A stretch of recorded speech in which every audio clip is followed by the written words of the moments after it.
Okay, hi again. Welcome everyone, and thank you very much for joining us for today's webinar on China's silver or mature travel market. So in our last webinar, if you attended that, we looked at China's Gen Z and what younger travelers are looking for. But it's important not to lose sight of China's older travel market, which can be especially significant for certain destinations as well as certain travel products as well. So my name is Sienna Perulis-Cook. I'm Dragon Trail's Director of Marketing and Communications based in our London office. I'm delighted to introduce today's two guest speakers who both have a great amount of experience and knowledge with the older Chinese travel market. First up, we have Brendan Tansey, who's Managing Director of Viking Cruises based in Shanghai. And Viking Cruises focused originally on river cruises in Europe and then expanded to ocean cruises, and now is working on Chinese domestic cruises together in a partnership with China merchants. We're also joined today by Sylvie Chen, who has significant experience in the high-end and adventure travel markets, including working as part of the onboard expedition team for polar travel. She is now Business Development Manager for polar cruise operator Poseidon Expeditions. So Brendan and Sylvie, thank you so much for joining us today, and can't wait for your presentations. On the agenda today, I am going to start out with some background information about the market profile or profiles of China's silver or mature travel market, as well as the size of this market and some information about their digital behavior and how they book travel. We'll then move on to Brendan to speak about Viking's experience creating and marketing a travel product that is the right match for older and more sophisticated Chinese travelers, both in Europe and now mainland China. Then Sylvie will introduce us to the most adventurous segment of the market with insights on niche high-end travel all the way from Africa to Antarctica. At the end of the webinar, time permitting, we will have a Q&A session. Please feel free to send in any questions that you have during the webinar by using the Q&A button, which you should see on your Zoom control panel, and we will do our best to answer those at the end of today's presentation. I'd also like to note that I will be sending out the presentation slides to everybody tomorrow, as well as a link to a recording of the webinar. So you will have all of those resources to look back on, as well as to share with any colleagues who you think might be interested, but weren't able to attend the live presentation today. So just a very quick introduction to Dragon Trail International for any of you who might not know us. We are a marketing solutions company with extensive experience in the travel industry, and our services include B2B and B2C marketing, hybrid and online events, market research, and bespoke strategy consultation. We are headquartered in Beijing with offices in Shanghai, Xi'an, and London, and we've been around since 2009, so we're very proud to have worked with leading brands, including destinations, hotels, airlines, cruise lines, attractions, and industry events. You can find more information about the services that we provide and case studies of our work on our website, and also follow us on social media on LinkedIn, Facebook, Twitter, and WeChat. So let's start today's webinar by defining what the term silver or mature traveler means in a Chinese context, as well as some basic background information. So in China, generations are generally defined by the decade or the half decade in which they were born. At least this is very much the case for younger generations. So when we talk about, for instance, the post-80s generation, they were born between 1980 and 1989. With 250 million Chinese now age 60 and older, this older demographic is significant in size, but there's a lot of diversity within it as well. And I think where older begins is really something that's up for debate as well. So for instance, it really doesn't feel right to me to be calling the 1970s generation silver travelers, since most of them are still just in their 40s. But that said, there are some ways in which the Chinese travel market sees some major lifestyle changes, perhaps before people in other major global travel markets. And this is especially true for women. So in China, the retirement age for women is either 50 or 55, depending on your job. And for men, it's 60 years old. So compare this to the US and the UK, where the retirement age for everyone is 66 years old. So this means that with the Chinese market, and especially for Chinese women, you have much younger retirees who are old enough to no longer be part of the workforce, but young enough to still be engaging in quite active travel. So today we're going to focus, when possible, on the age group aged 50 to 70, which I think is really kind of the core of this mature travel market. But even within that group, there are major differences in life experience. So there's a consulting and media company called Wavemaker China, and they put out a series of reports on the senior demographic in China. These reports came out at the end of 2019 and the beginning of 2020. And they are bilingual in Chinese and English, and they're available to download for free online. And I very much recommend reading those if you want to get more of an idea about the historical context in which older Chinese came of age and how this might influence their behavior and consumer preferences today.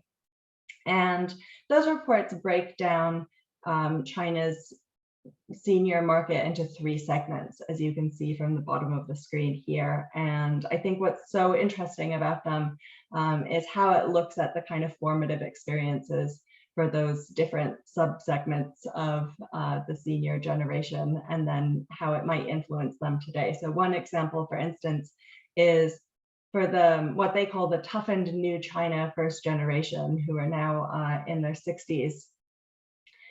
This group came of age during a time where there were a lot of collective experiences. And so this can influence their preference for things like group photos and group tours. So I won't go on too much more about that report, but I do think it's very interesting, especially if you want to learn more about the context. So, and when we look at Chinese outbound travel before COVID, older travelers actually made up a relatively small proportion of all outbound trips. So when we look at data from C-Trip in 2019, they don't even have a category for travelers who were born in the 1950s. It starts with the post-60s generation, so aged in their 50s. And that was only 6% of outbound travelers with C-Trip in 2019. And you might think C-Trip is an OTA, and as we'll see later, older Chinese are less likely to be booking their travel online. So perhaps this data is a little bit skewed towards younger travelers. But then when we look at the statistics from the China Tourism Academy, which uses data from the Ministry of Culture and Tourism and the Ministry of Transport, we also see the older Chinese travelers make up a relatively small proportion of all outbound travelers in that data too. So they have just 6% of outbound travelers in 2018 were age 60 or older. But that said, when we look at long-haul destinations, the older Chinese travel market suddenly becomes much more prevalent and much more important. And what's interesting also is that according to Wavemaker's reports, almost 50% of senior Chinese in first-tier cities have outbound travel experience. So this may mean just traveling outbound to Greater China destinations such as Macau and Hong Kong, but it's still a very significant proportion.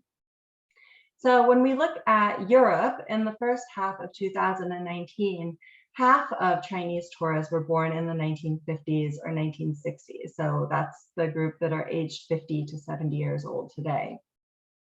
Then in Africa, in the first half of 2018, almost 30% of Chinese tourists were in that same age group, age 50 to 70 now. In South America, again, we see that Chinese travelers are generally a bit older than the overall outbound Chinese market average. So while millennial and Gen Z Chinese travelers might be making up the majority of all outbound trips, it's really the older Chinese that may be more likely to have the time, the money, and the travel experience to be going to these long haul markets. So now let's take a look at how this generation travels.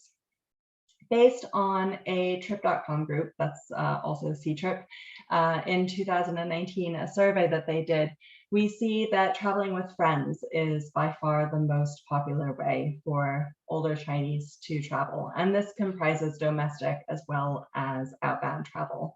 So here, more than half of Chinese, their last travel experience was either by themselves with friends or together with their spouse and friends as well. And we also see that more than 20% said that their last trip was together with younger family members. For older people traveling abroad, it could be quite common to travel with multiple generations, with the middle generation, kind of the children, making the travel arrangements and bringing along their child as well as at least one grandparent. And there are a few real life examples of this that I'd like to share here. So on the left, you have 3 generations traveling in Bath, England. I led a tour of them in Bath. In the middle is a family that I met in 2017 on a cruise from Shanghai to Okinawa. And then on the right is a woman that we interviewed in 2017 at the Beijing Capital International Airport. This was for a video series called the China Outbound Travel Pulse, which we produced together with the China Outbound Tourism Research Institute. And there are 26 episodes of that series available to watch online on the Dragon Trail website or on our YouTube channel. And this episode, I think, was the second episode we did, and it was specifically about China's silver travel market. And we interviewed older people at the airport in Beijing. And this woman explained that she was on her way to Singapore with 7 members of her family, together with her son and daughter-in-law. Traveling with friends, as we're seeing, is also very popular. So just a few examples of that here. In the top photo was a tour that I gave to a group of 3 Chinese. It was a husband and wife and their friend. They were all recent retirees from Beijing on a self-guided tour of the United Kingdom. And then below that is yet another group in Bath, where there's one lady traveling with 3 of her friends, all retired women, on a customized tour together with their tour leader, who is to the right of me. Then with domestic travel, we have 3 ladies together in Wuhan in October of last year. Those are 2 sisters and their friend who traveled from a different part of Hubei province. Group travel is more popular for older Chinese than it is for younger Chinese. And part of this may have some kind of cultural background to it, but also just logistically, especially with outbound travel, it can be easier to travel as part of a group. And I think this is especially relevant for overcoming language barriers. So of course, you do have older Chinese who can speak English or other foreign languages, but in general, it's much more likely that the younger generations born in the 1980s or 90s will have studied English at school, will be more exposed to kind of foreign TV shows and things at an early age, and so might be more comfortable speaking English or another foreign language when they travel abroad. When we look at preferences for tour products among older Chinese based on the Trip.com survey in 2019, what I think is quite interesting is that some of the top priorities that older people had for tour products is having a relaxed itinerary and not having shopping on the itinerary. So we can see that older Chinese are maybe looking for a travel experience that's a bit more slower paced and more relaxing, even when they're on a group tour, compared to those really rushed kind of traditional Chinese group tours that we think about. And I think that this is something that Viking Cruises caters to particularly well, and Brendan will be able to speak more about in just a couple of minutes. So the last thing that I wanted to talk about is digital use for China's older generations, because on the whole, they're quite digitally savvy. But as we'll see, the way they book travel is very different than younger Chinese generations. So we can see here that almost all Chinese aged 45 and older use WeChat. More than 80% of them watch short videos online, and almost half of them use Douyin. So compare this to the UK, where only 7% of people aged 45 and older are using TikTok, the international equivalent to Douyin. So in this way, older Chinese might have kind of younger digital habits than older people in Western countries, which I think is very interesting. When it comes to looking for travel information online, more than 1/3 of Chinese aged 70 and older will look for travel information online. But when we look at booking, we see a very different picture, where less than 1/5 of Chinese aged 50 and above are booking their travel online. So how do they book their travel? It's a very mixed picture. There are many ways in which they book their travel, the most popular of which is going to a travel agency office. The second most popular is getting their children to do it for them. And I think what's also significant here is the influence that you can see of older people talking to a travel guide or a travel agent that they know well, both to get travel information and also to help them with booking.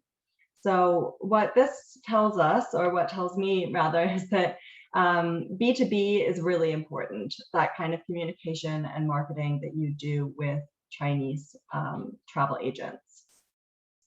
And also that the marketing that you do that might be targeting millennials can have a knock-on effect to how older people travel too, because when we have about 1/5 of older Chinese asking their children for travel information or getting their children to help them with travel booking, we can see how those things are interconnected.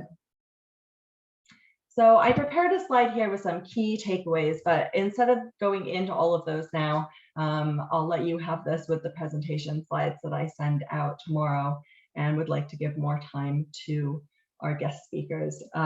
So on that note, I'd like to turn it over to our first guest speaker, Brendan Tansey from Viking Cruises.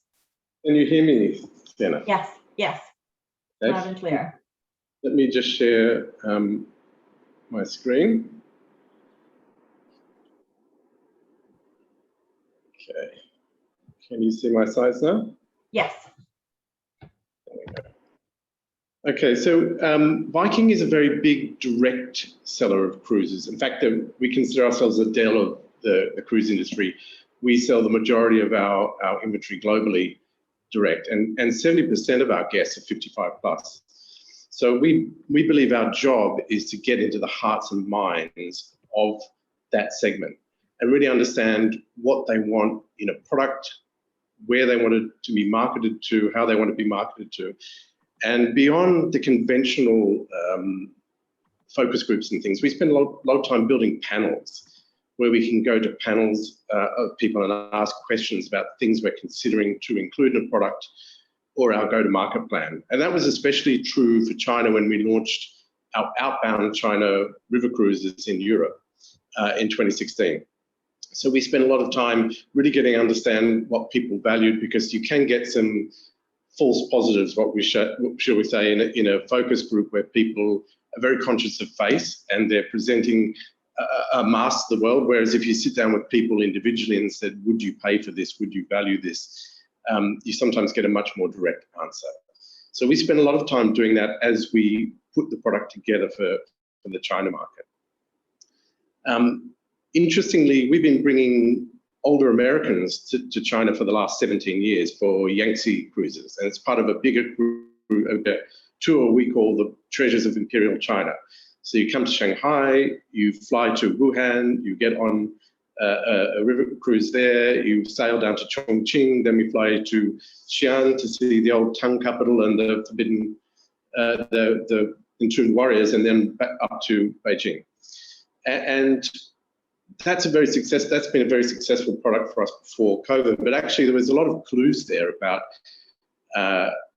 what we might want to do when we're taking Chinese people to Europe, because a lot of things, there's some things that are very specific to China, and as Sienna was saying, the older generation is much more digital than the Americans for us, or the British user for us, and we think that's because they are the major educators of the grandchildren. So whenever I go to walk past a local school here, kids' school, the people queued up at the gates to take them to school or pick them up from school is grandma or grandpa, and the parents at work, they work long hours. And so they are a very strong influence on bringing up their parents, but therefore they're very connected with the young generation, and they want to have access to the same tools that they have. But equally, you know, when we're thinking about what would Chinese people need to feel comfortable in Europe, we reflected on the same question for the Americans, because when we bring Americans to China, they're anxious to try Chinese food, but they don't want it for breakfast. And they want some comfort food after a long day out on tours. They might want to come back and have a burger on the ship. And the same is precisely true for Chinese people. They want to go and taste Western food, but they really can't digest it. So we'll come back to that in a minute. So, you know, we believe in building experiences based on a real understanding of the customer and what we call respectful customization, not pandering. You know, people want to Chineseify things a lot of the time, and our guests don't want that. They want to get the feeling that you're a Europe expert showing us Europe, and you know how to make us comfortable, and you know how to make us feel at home in Europe. But we want to see it experiences in the way that Europeans would want to experience them. So that idea that Sienna addressed, a lot of people were very tired of the forced shopping. It's built into the economics of the bus tours in Europe for Chinese guests. So you know, they all said to us basically, we don't travel to shop, but we do like to shop when we travel, because many luxury goods are much cheaper in Europe than they are in China. So we said, well, you know, if we don't have any shopping on the itinerary, but would you like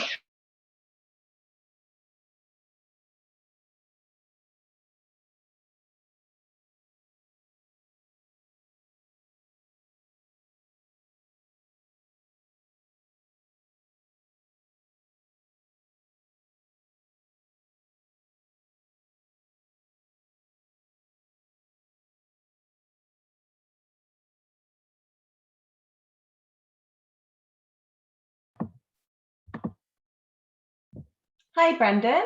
I think we might have lost you.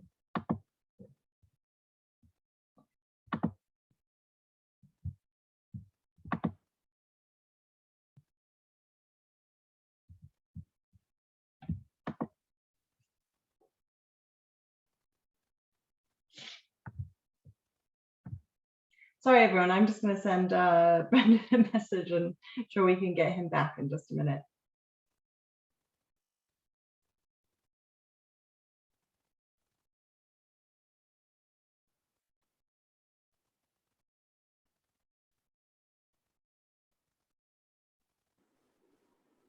Okay. Hi. Sorry, we've got some Wi-Fi issues, I think. Let me just try and share my screen again. I'm not sure how much of that you lost, where you lost me, Sienna. For shopping, that Okay. yeah, Okay, that they would like to shop, to have the opportunity to shop, but not have Good. that be the Yes.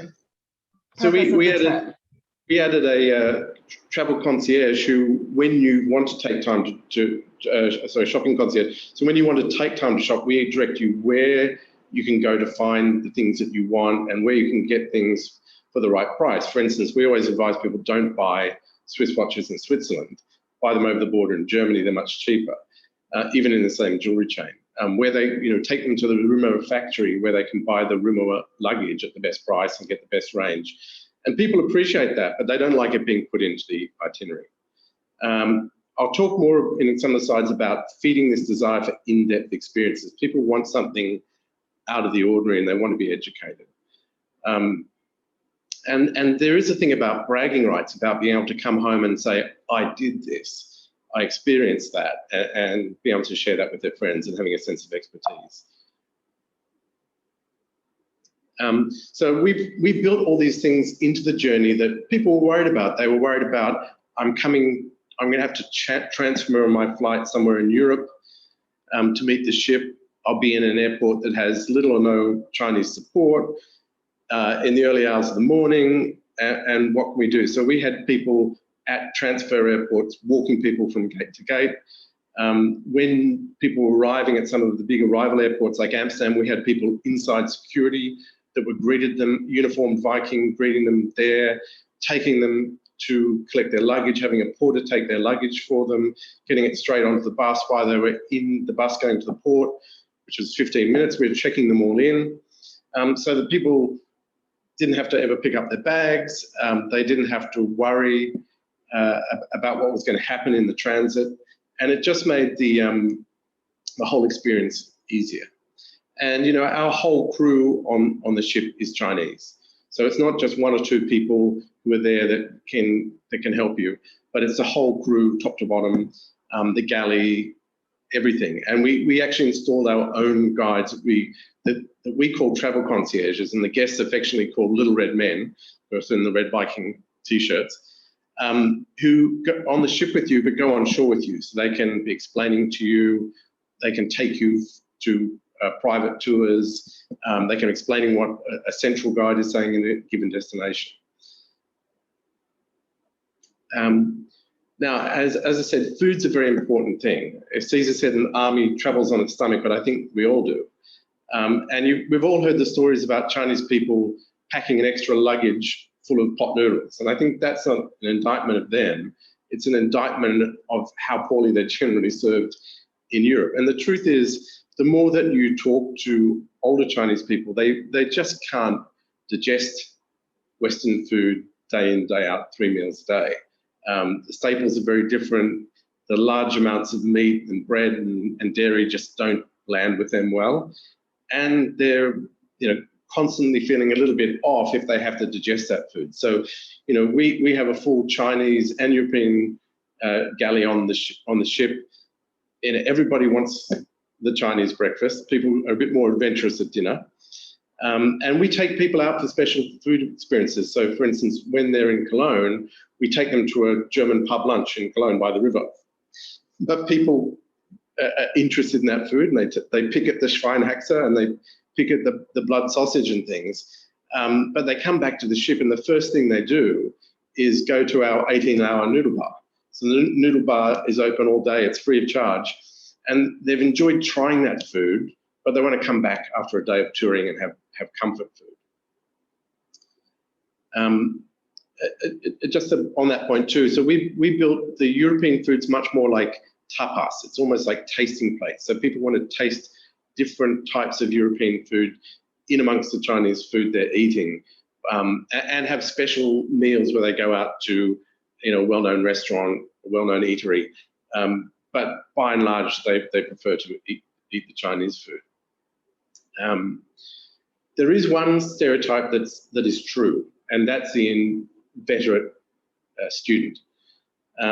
So the older Chinese traveller doesn't actually mind doing a little bit of mental work. In fact, they enjoy it. So this idea of giving them something to learn actually gives them a sense of fulfillment and achievement. And you can see, you know, they're interested in the history, the traditions, the religion. We found that lots of people were interested in wine. And in the second year, we stepped it up because we just thought, what if we were to we have people coming on board from some of the great Rhine Riesling vineyards, and they come and they do a guest dinner and they talk people through wines. And we stepped that up so that between the time you spend onshore in vineyards and the time you spend with those experts on the ship, you can actually get a WSET1 certificate. And then that's something people can take home. They become the wine expert amongst their group of friends, and that makes them feel proud. In the summer also, when we have the kids on summer holidays, we organised a European architecture class The parents loved it, right? Because we had the kids out of their hands for a period of the itinerary. The kids loved it because they're also natural students, and we made it fun. And the parents also and the grandparents felt like they were doing the right thing for the child. We also like to do things that are really out of the ordinary to help people. Some people, this is a once in a lifetime trip, and actually many times it's the middle-aged kids who are paying for their parents to go on one of these nice trips. So we try to do something special. A couple of examples of the building on the left there is the Esterházy Palace, and the Esterházys were Hungarian princes, and they were the promoters of many famous musicians, but particularly Haydn. So when we can organise it, we have a Haydn concert in the Esterházy Palace, and people love that. Most older Chinese people have learned a classical instrument, are quite skilled on a classical instrument. So they love the European classical music, and they love that link to history. Our owner's daughter actually lives in the grounds of Downton Abbey and is friends with Lord Carnarvon, who really owns Downton Abbey. We've taken groups there to be shown around by the Countess around the castle. And there's another link there to our Nile cruises, where the current Lord's grandfather, I think it was, actually sponsored Howard Carter's dig, paid for Howard Carter's dig of Tutankhamun's tomb. So we took people where they went to there, saw some of the remaining treasures at the Abbey, and then went to the Nile to have an experience down the Nile. So you can't do those every time on every tour, but they're highly subscribed and loved when we can do those. And I think just in general to say why has the Chinese silver traveller fallen in love with river cruising? I think one is the pace. You've basically got a moving hotel, so you check in once, you check out once, you don't have to ever see your bags again. Gliding down the river gives you a sense of a more elegant pace. You tend to, these old beautiful cities in Europe were built along the rivers, so you stop in the middle of Cologne or Passau, and the ship's right in the center of the old town, and you can just walk off and see the cathedral. So this idea of a more relaxed itinerary that Sienna was talking about, you can create, which you can't always create with the fly drive itineraries.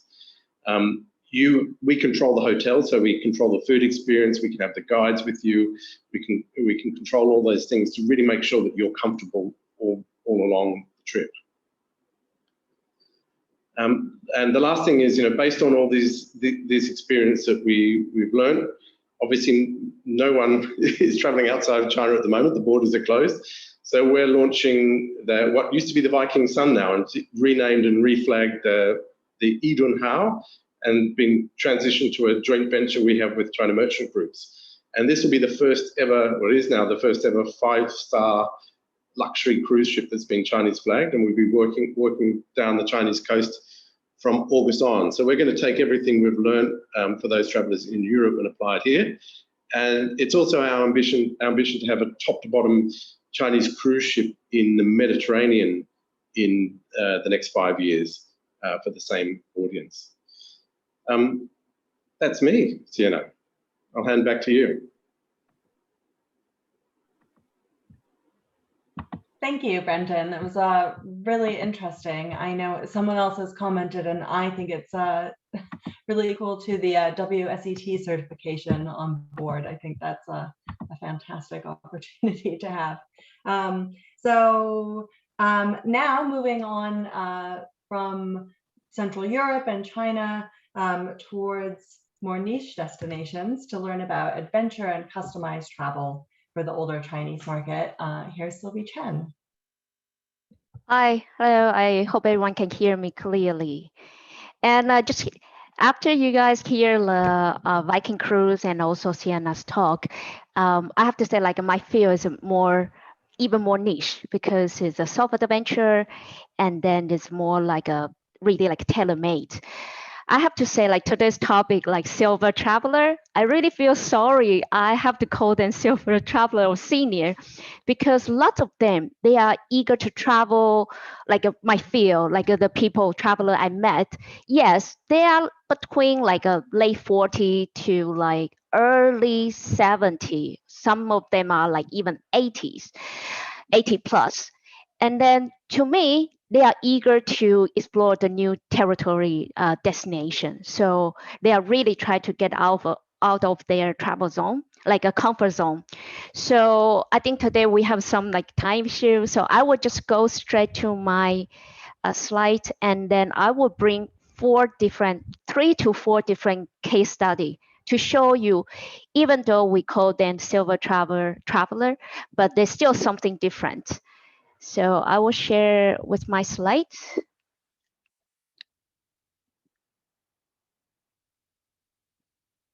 Can you see the slides now?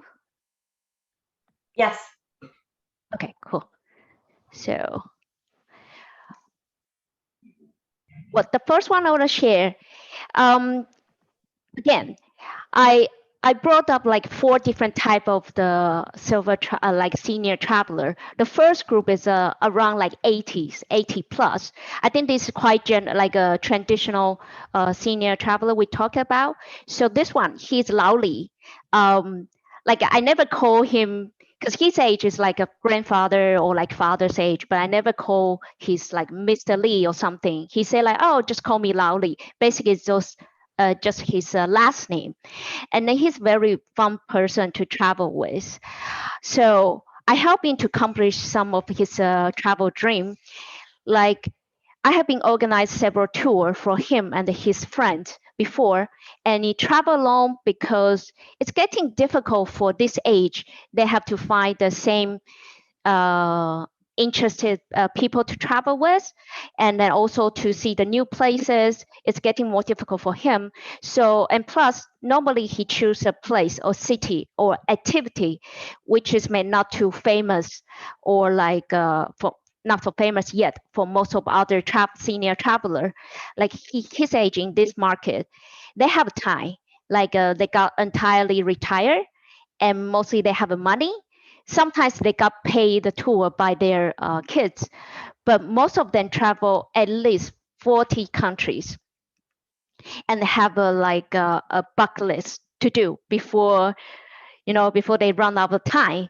So this trip was the last trip I organized for him. It's really like a middle of nowhere. It's some small town in middle France, and it's a medieval festival. He really want to do it. Basically, what he got the idea is he saw the novel, and then there's a author, the writer wrote about this event in that book. So one day he called me, he said like, hey, Sylvie, I will be in your office in about 30 minutes. And then he gave me this book and saying, can you find me, where is that? And then I really want to do this medieval festival. And then he even tried to do the cosplay, you can see. And then I say like, okay, I will try to help him, because that was his I think he was 79 that time, and then he really wanted to make this trip as his birthday gift for 80. So I make it for him. I found the small town, this town, and then I also sent a Mandarin speaking assistant for him. So basically, just that girls and Laoli like travel together, because he doesn't speak any foreign language, not English, not French, but he's willing to transit twice in Europe and just get that small town, and then he's willing to do all this kind of local activity. So you can see from the photo, he's enjoying like playing with local people, or like eating with some other tourists. So he was very happy until like last year. He still mentioned about this trip to me, and then showing all this picture on his Facebook again. So I would say for the traditional Chinese traveler around late 70s or 80s, they really want something like a touching their heart. they already saw a lot in their life, so it's not so easy to find something can really touch their heart. So I would say like try to dig more if you want to create your product for this kind of this age group of a traveler.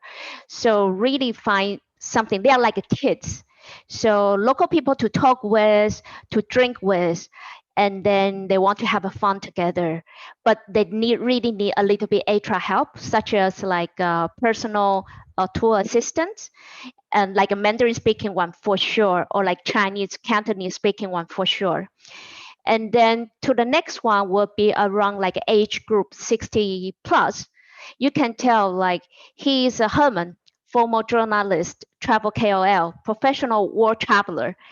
He has been traveled more than 100 countries, include Antarctica more than 20 times, and also Kenya. He and his travel folk, like he has his own travel club, so they usually do lots of like a natural landscaping photographing tour, and also like a safari. So because he personally went to so many safari place and also those nature country, so people like to travel with him. People who like taking photo, or some photographer, they really like to travel with someone who has the same interest and also professional people to travel with. I remember years ago, a tourism board or like some hotel or even the travel company, they really like to invite celebrity or like a travel KOL, like a YouTube travel YouTuber or like a Instagram influence to their destination or to their place. But I have to say, this kind of travel KOL is the main key, because they are not like the regular YouTube travel YouTuber. They have been to the same place again and again because they really love into the place they went. So this kind of thing group, usually controlled by several this kind of travel KOL. Not only like this type, the next one I mentioned is also the similar. So they mostly like are experienced a traveler, but not necessary to put their picture or like a video on YouTube. And to me, focus more on extinct like a sophisticated traveler like him are much more useful than just paying some travel influence to your hotel or like to your country to do the promotion, because this kind of professional traveler, they kind of attracted more people to want to spend the same money, and they want to doing more interesting things in your country or for your brand. Like you can tell from this picture, they are also traveling to Rwanda to see the silverback gorilla, or like doing the photo shooting in the Lake Baikal. And then those amazing picture, you can see like lots of them, they are like age 60 something, but you can also tell lots of them they are like a single female. And actually this group is from Taiwan. So when we talk about the Chinese market, again, now most of people they focus on mainland China. So the silver senior traveler in mainland China, they could be the one like Laoli. So they need travel agency to book the tour for them. They want everything arranged properly for them, but they want something special. But like a more mature travel market in Taiwan, lots of them they travel individually, or they travel as a like a female group, and then for this tour, so you can see like they have a similar background, and lots of them they are also in the managing role before they got retired, or like a high level management in their company, and give a little bit different sense for the Taiwanese this age group and the same age group from China. You can see from this lady. Actually, those screen is a screenshot I took from her WeChat, personal WeChat friend circle. It's all Chinese, I know, but you can see like basic it's her travel schedule from 2019. From like February, she took the entire family, which is only 3 people. They went to Galapagos and the Amazon. And April, they've been to Bhutan, Nepal. In May, they are in Hokkaido and Taiwan. In the summertime, they went Tanzania and also Kenya. And in the springtime, they have like a hiking 10 days to Kosovo and the Balkan Peninsula. And in October, again, Kenya, she organized a private group with her like MBA alumni. So she's kind of also like a new style of travel KL because she shared a lot of picture and also got lots of interview. And then she shared picture on the WeChat post. So her friend circle, which is mostly like rich people or like what I say, sophisticated traveler, and they always ask her, "Oh, where did you go? Which hotel you stay? And then how did you organize a tour? Can we travel with you?" So that's why like now she kind of like work with some travel agency, and then to organize a tour privately only for their certain like for their circle. And I have to say they are like a elite group in China. So she's former like skin doctor, and now is a pharmaceutical company general manager. So for their type of people, it's the one I usually met on the polar cruise because they want something like to be more excited. Like in Taiwan market, those people those traveler, they are less like outdoor like adventure type than the Chinese one from mainland China. I really have to say like this lady, she already done skydiving and then scuba diving. She got the license, and then also like windsurfing, snowmobile, mobile riding, and the polar jumping in North Pole and also the Antarctica. And then for her, she told me like actually as soon as the tour it's special, and then to give them some exclusive visit. She told me one time, she said like they went to Yemen Republic, and then they joined the tour, which is organized by one of the general from Yemen. And then they have to go through so many exclusive place with like 28 special pass. It's not open to regular tourists. And then they spend a lot of money for that. But to them, as soon as is it's exclusive, they don't really mind about how much they have to spend on that. So the only thing they really care about, I have to say, is like a safety issue. And is for the safety issue is really the key matter for all this age group. Doesn't matter how old they are. This will be the top priority after the COVID travel time. It's not only the safety for getting COVID, but also the entire environment. They want to feel like safe. So we have been talking about like healthy wellness tourism will be the next popular product years ago. However, health wellness or like a nature discovery in the next following year will be also the top topic. As most of people realize life is only like for one time. So she has been like, again, I'd say like she has been done all this kind of extreme sport. It's really unusual for the Chinese people because most of senior people, they don't do dangerous things. For example, they wouldn't go to the like a sea, go into the ocean in the ghost month, which is normally summertime. So like this picture in the North Pole, she has to jump into the sea water, which is only like 1 degree sea ice water. And it's really not normal because in our culture, in the ghost month, if you do anything dangerous, you will kind of like easy to get injured, or like we say like you will be, what if you dead, you die, and then it's kind of like the ghost. They try to find someone to replace them so they can go to their next life. So that's why old people, they don't do dangerous thing in the summertime normally.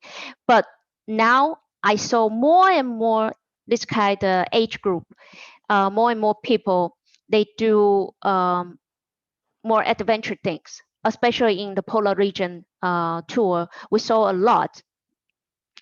So to me, it really doesn't matter you work with like B2B directly with a guest, or like a B2B with a travel agency or like travel club.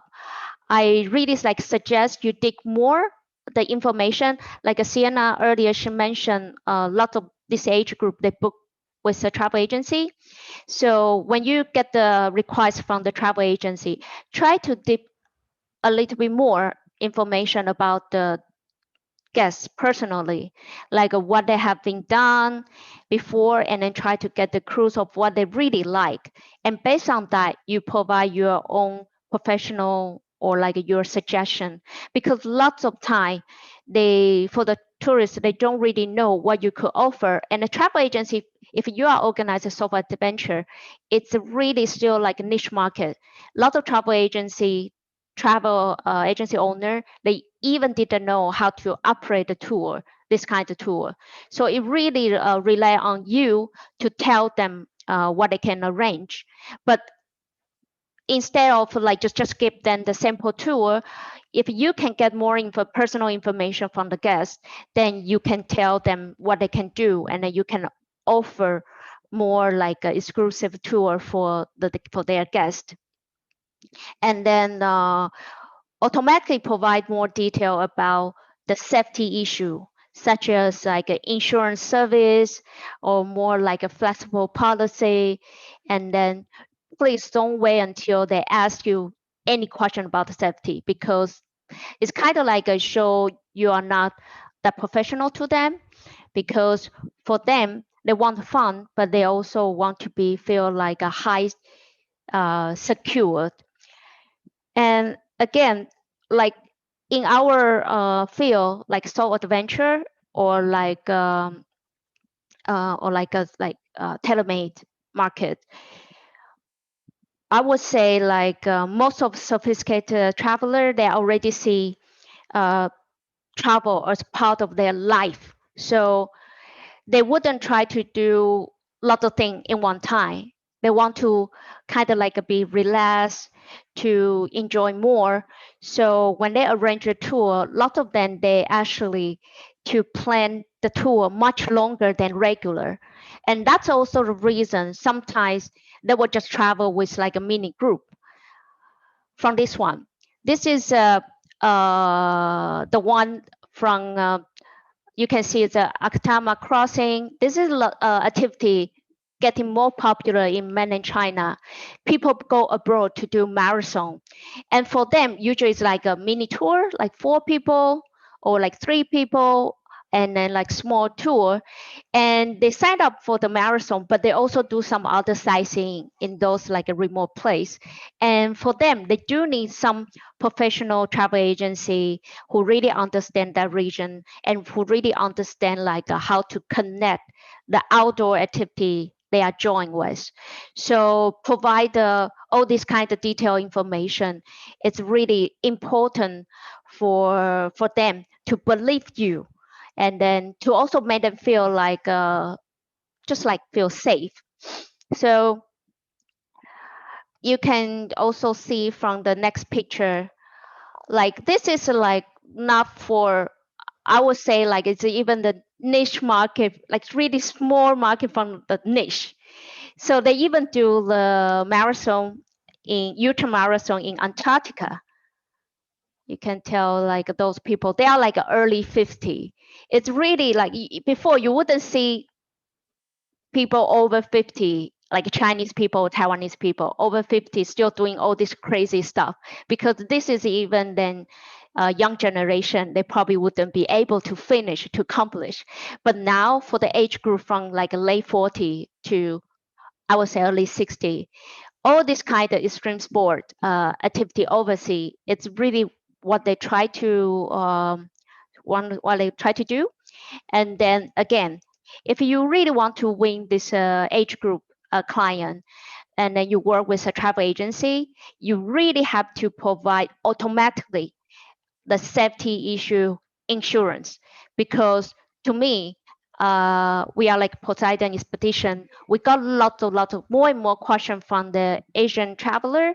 They ask us about the insurance question. It's not only about the cancellation, but also what if they got injured, what if they got like they got injured abroad, if they can get the emergency backup plan, something like that.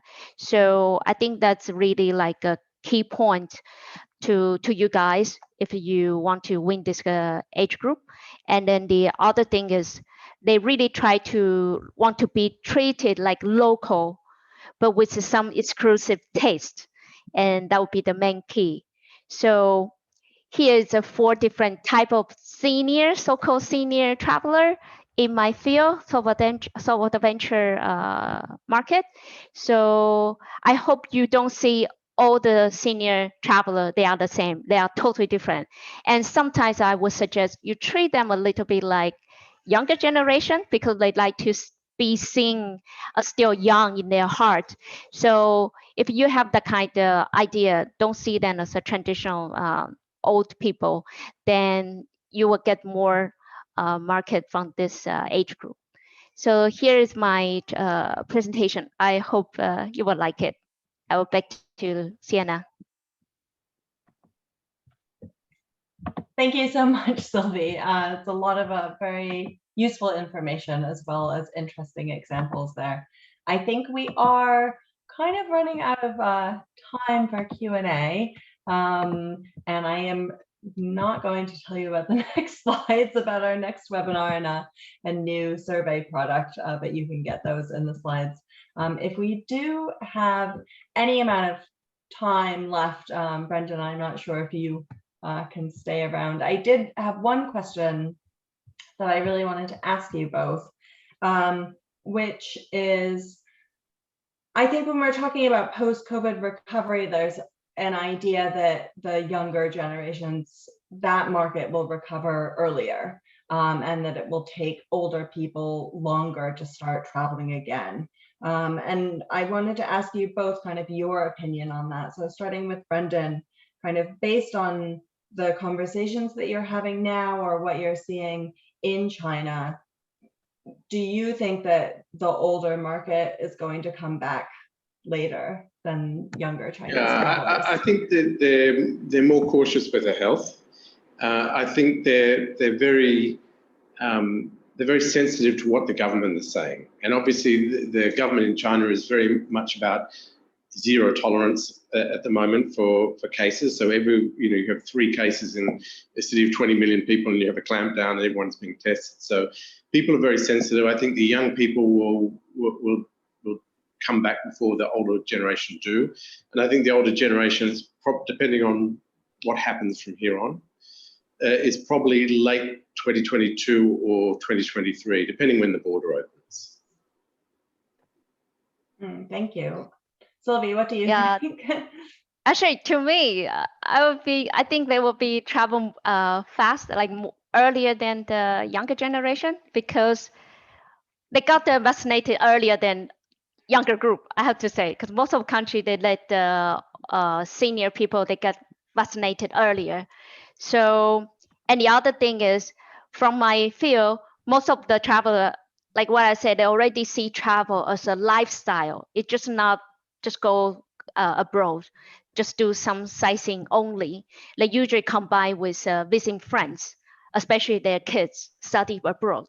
So to me, they will come back to the travel market quite fast, because they are really, especially they try to see more nature, because after the COVID-19, I think they really want to get out of the city, try to be more nature. And again, this is just my point of view and also my field, because we are more like a polar region. It's very like clean, so people try to smell the fresh air. So my point of view and also my field, we will definitely we will see the older traveler, they start to travel very quick from like to the end of this year, maybe. And again, of course, we have based on the government's rule. Yeah, it seems like maybe when we're talking about the really experienced travelers who are doing this really kind of niche luxury travel where you're going to a different continent every month, those kinds of people might be the most self-assured about starting travel again. Actually, I got one really good example. It just happened like 3 weeks ago. We got one, well, it's not really traveler, but I did take his whole family abroad before. And this, he's a very rich person in Taiwan. And then actually 3 weeks ago, he just chartered entire business class and then flying to USA, not for the vaccination. And then to him, I remember when I traveled with him, like for this kind of group of people, like a luxury market, again, money is really not the issue. As soon as they think it's a safe, and then they really want to get out the country, they want to do traveling, because it's always combined with some investment or again, visit friends. Thank you. I see that there are a couple of other questions about things like related to opening a WeChat account or some safety issues. I think we do have to end now because we're out of time, but please do send an email to me with those questions and I can get back to you about them. Or if you have questions that you want to ask our guest speakers, you can also email me and I can liaise and get those answers for you. So thank you so much to Sylvie and Brendan for joining today. It's really an honor to have your insights and thanks everyone. And thank you all for attending the webinar too. Thank you. Thank you. Thanks.